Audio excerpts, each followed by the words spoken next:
Guidance bye YGS। आज भी हम इन्वायरमेंटल केमिस्ट्री से रिलेटेड एक टॉपिक को जो है वो यहाँ पर फोकस करने वाले हैं, जो कि हमारे पास है ग्लोबल वार्मिंग।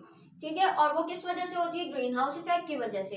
तो हम बेसिकली ग्रीन हाउस इफेक्ट क्या है, क्या चीजें हैं जो ग्रीन हाउस इफेक्ट को बढ़ाती हैं, और बेसिकली हमारे पास जो है वो ग्लोबल वार्मिंग क्या है और इसके एनवायरनमेंट पर क्या इफेक्ट है, तमाम चीजें हम आज के लेक्चर में जो है वो क्या करेंगे, फोकस करेंगे।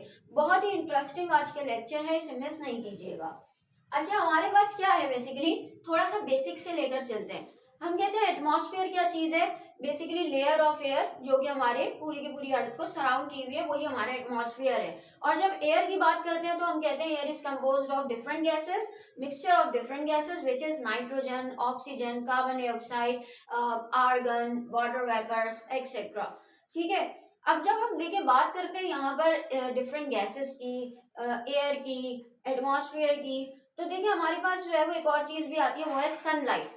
आपको पता है सनलाइट में जो है वो लार्ज अमाउंट ऑफ हीट होती है।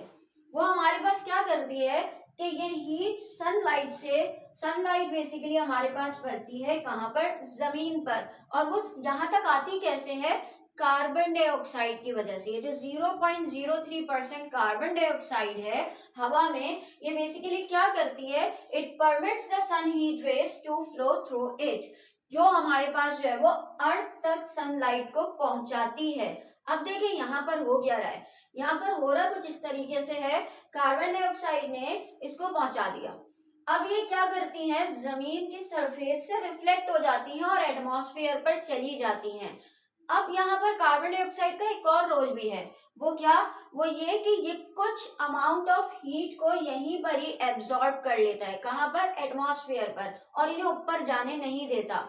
और ये क्यों है? ये इसलिए होता है ताकि रात के टाइम हमारा जो बेसिकली टेम्परेचर है वो मेंटेन रह सके। इंटरेस्टिंग बात बताऊं, अगर ऐसा नहीं होता, अगर कार्बन डाइऑक्साइड नहीं होती, तो एक तो सनलाइट का जमीन तक पहुंचना ही मुश्किल हो जाता, कि सनलाइट जमीन तक नहीं पहुंच पाती। फिर दूसरी बात हमारे पास क्या आती कि अगर चलो कहीं से पहुंच भी जाती, तो ये सनलाइट बेसिकली जब सन हमारे पास नहीं होगा, यानी जिस टाइम पर रात होगी, सनलाइट मौजूद नहीं है, तो उस टाइम पर क्या चीज होती है? टेम्परेचर जो है वो -179 डिग्री तक जो है वो पहुंच जाता, जो हमारे पास चांद का टेम्परेचर है। क्योंकि चांद पर एटमॉस्फेयर नहीं होता, तो वहां पर कोई हीट एनर्जी जो है वो एब्जॉर्ब नहीं हो रही होती। तो -179 पर किसी का भी सरवाइव करना, आई थिंक सो, ये बहुत ही मुश्किल बात है।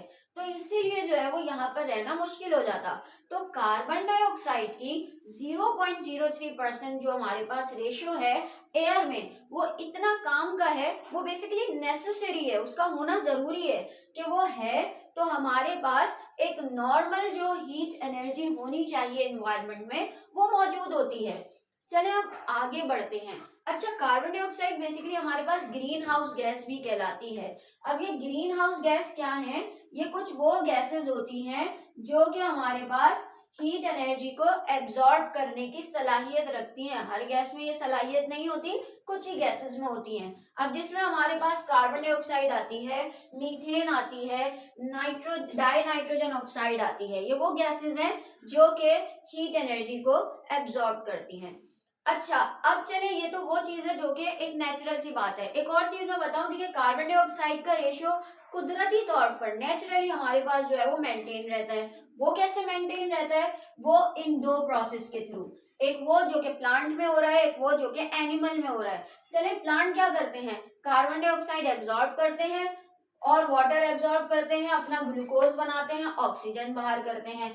अब ये ऑक्सीजन हम एब्जॉर्ब करते हैं, और उसके बाद हमारा जो फूड है, जो कि आपको पता है कि नॉर्मली तौर पर जो फूड होता है वो ऑक्सीजन के साथ मिलता है रेस्पिरेशन में, और कार्बन डाइऑक्साइड वाटर और हीट रिलीज करता है, वो हीट हम यूज कर लेते हैं। अब यहाँ पर बेसिकली ये देखा जाए तो जो हमारा रिएक्टेंट है वो उनकी प्रोडक्ट है, और जो उनका रिएक्टेंट है वो हमारी प्रोडक्ट है।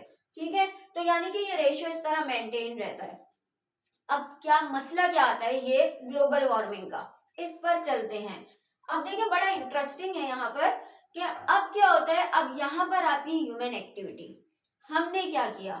हमने गाड़ियां बनाई अपने कंफर्ट के लिए, हमने बेसिकली इलेक्ट्रिसिटी बनाई, डिफरेंट जो है वो लग्जरियस को जो है वो क्या करने के लिए, अवेल करने के लिए हमने डिफरेंट मशीनरी इस्तेमाल की और उनसे हमने फ्यूल को जलाया। आपको पता है तमाम मशीनरी वगैरह जो है वो यूज की जाती है, यानी कि जो इसके लिए फ्यूल जरूरी होता है। और जब आपको पता है कि फ्यूल जब जलता है in the presence of oxygen carbon dioxide produce करता है। अब कार्बन डाइऑक्साइड का जो लेवल है, जो रेशियो है, वो क्या कर रहा है, एनवायरमेंट में राइज कर रहा है, क्योंकि हमने कार्बन डाइऑक्साइड को बहुत ज्यादा रिलीज करना शुरू कर दिया है डिफरेंट प्रोसेस के थ्रू। लाइक मशीनरी हो गई, हमारा फ्यूल जल रहा है, डिफरेंट प्लांट्स हमारे चल रहे हैं एनर्जी के, ठीक है, और वो कार्बन डाइऑक्साइड को प्रोड्यूस कर रहे हैं, जिसकी वजह से कार्बन डाइऑक्साइड जो यहाँ पर एक नॉर्मल रेशियो से थी और वो एब्जॉर्ब कर रही थी हीट को, उसने क्या किया, अब ज्यादा कार्बन डाइऑक्साइड के मॉलिक्यूल होंगे तो इसका मतलब हीट भी बहुत ज्यादा एब्जॉर्ब होगी, और हीट ज्यादा एब्जॉर्ब होगी तो हमारे पास जो अर्थ का टेम्परेचर है वो खुद ब खुद जो है वो क्या करना हो जाएगा, बढ़ना शुरू हो जाएगा। और ये हमारे पास इस तरह टेम्परेचर का बढ़ना ग्लोबल वार्मिंग कहलाता है। और ये जो इफेक्ट है ये हमारे पास ग्रीन हाउस इफेक्ट कहलाता है, जिसमें हमने कार्बन डाइऑक्साइड की क्वांटिटी को बहुत ज्यादा बढ़ा दिया है, ठीक है, ड्यू टू डिफरेंट एक्टिविटीज। और फिर उसके बाद जो है वो कार्बन डाइऑक्साइड हमारे पास ज्यादा से ज्यादा हीट एनर्जी एब्जॉर्ब कर रही हैं। अब क्या होता है, बेसिकली हमारे पास ग्लोबल वार्मिंग, यानी कि हमारे पास अर्थ का टेम्परेचर बढ़ता चला जा रहा है। अब क्या हुआ बेसिकली हमारे पास कि ज्यादा कार्बन डाइऑक्साइड हो गई तो हीट भी बहुत ज्यादा एब्जॉर्ब हो गई, हीट ज्यादा एब्जॉर्ब हो गई तो लाजमी सी बात है टेम्परेचर इंक्रीज हुआ, जिसकी वजह से हमारे पास डिफरेंट इफेक्ट सामने आते हैं। जैसे कि हमारे पास जो है वो ग्लेशियर मेल्ट होना शुरू हो जाते हैं, ग्लेशियर मेल्ट होते हैं, टेम्परेचर रेस करना शुरू हो गया। अब जब ग्लेशियर मेल्ट होते हैं तो आपको पता है फ्लडिंग, साइक्लोन, इस तरीके के जो क्लाइमेट के इश्यूज हैं वो हमारे पास जो है वो क्या होना शुरू हो जाते हैं, बढ़ना शुरू हो जाते हैं। इसके अलावा हमारे पास जो है वो आपको पता है कि यही ग्लोबल वार्मिंग, यही चीजें हमारे पास आगे बढ़ती हैं तो वो फिर ओजोन लेयर पर भी जो है वो इफेक्ट करती हैं, जिसकी वजह से जो है वो इन्वायरमेंटल कंडीशन और ज्यादा खराब से खराब तर होती चली जाती है। तो आई होप कि ये global warming green house effect आपको समझ में आया होगा। अगर तो ये आपको समझ में आया तो इसे अपनी क्लासमेट्स के साथ जरूर शेयर कीजिएगा, पढ़ाई पर फोकस करते रहिएगा और अपना ख्याल रखिएगा। Thank you.